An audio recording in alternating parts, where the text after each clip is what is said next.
Di tepi Sungai Musi yang berkilau laksana permata, berdiri megah Kerajaan Palembang. Sebuah negeri yang dipimpin oleh seorang penguasa agung bergelar Suhunan. Dengan kebijaksanaan yang sejuk bagai embun pagi dan keadilan yang kokoh laksana karang, Suhunan memerintah dengan hati penuh kasih. Rakyat Palembang menghormatinya, mencintainya, dan dengan setia mematuhi setiap titahnya, menjadikan kerajaan ini oase kedamaian di tengah Nusantara. Namun, di ufuk yang jauh, awan gelap mulai menggumpal. Kabar mengerikan sampai ke istana.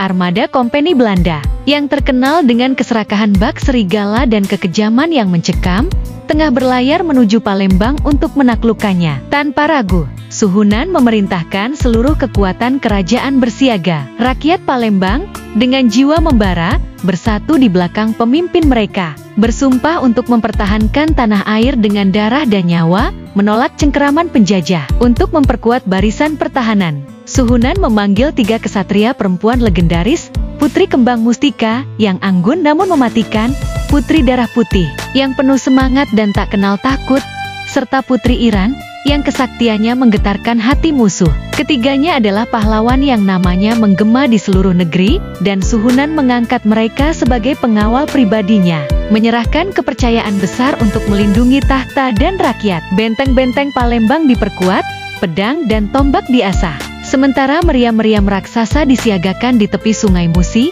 siap menyambut musuh yang datang melalui jalur air. Dan benar saja, armada Belanda muncul.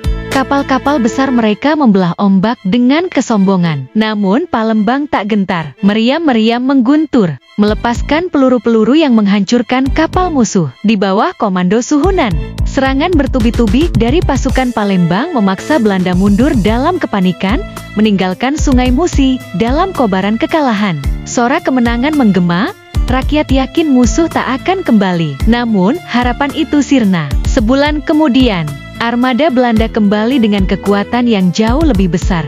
Kapal-kapal mereka bagai gerombolan hiu yang lapar. Kali ini, Palembang tidak siap. Persiapan yang lemah membuat pertahanan mereka rapuh. Pasukan Kompeni Belanda menghancurkan barisan Palembang, membuat rakyat tercerai-berai, berlarian mencari perlindungan di tengah kepanikan. Di tengah badai pertempuran, Suhunan tetap berdiri tegak. Suaranya menggema membangkitkan semangat perlawanan. Di sisinya, Putri Kembang Mustika, Putri Darah Putih, dan Putri Iran berdiri kokoh, siap menangkis setiap ancaman terhadap sang penguasa.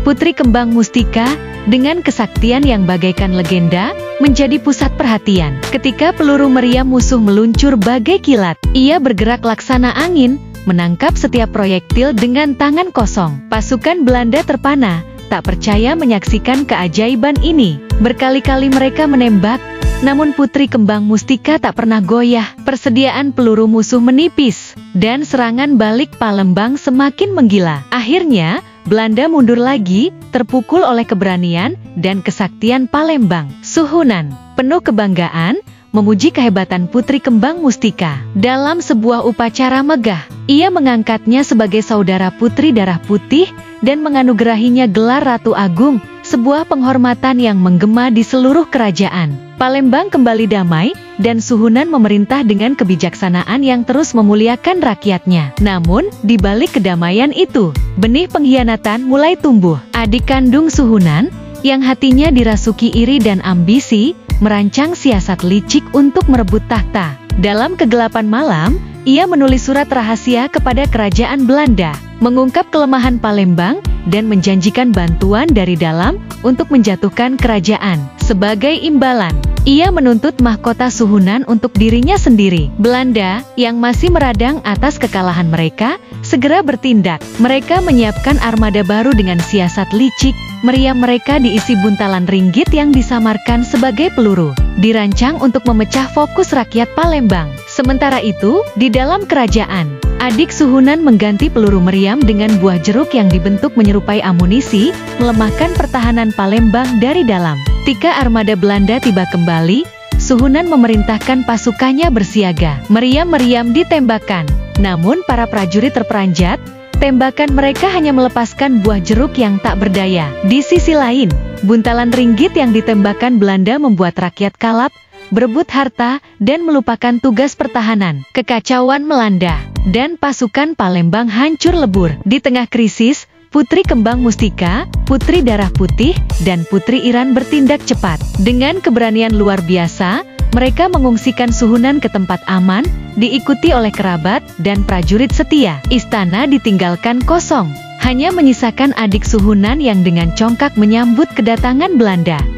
Dengan penuh keyakinan, adik Suhunan menghadap Raja Belanda. "Saya yang mengirim surat itu, Tuan," katanya dengan nada penuh keangkuhan. "Saya telah melemahkan Palembang dengan mengganti peluru meriam mereka menjadi jeruk. Kemenangan ini adalah buah usaha saya.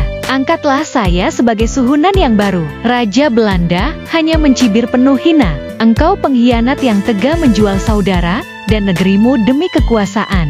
Jika kini kau khianati mereka, kelak kau pasti akan khianati aku pula."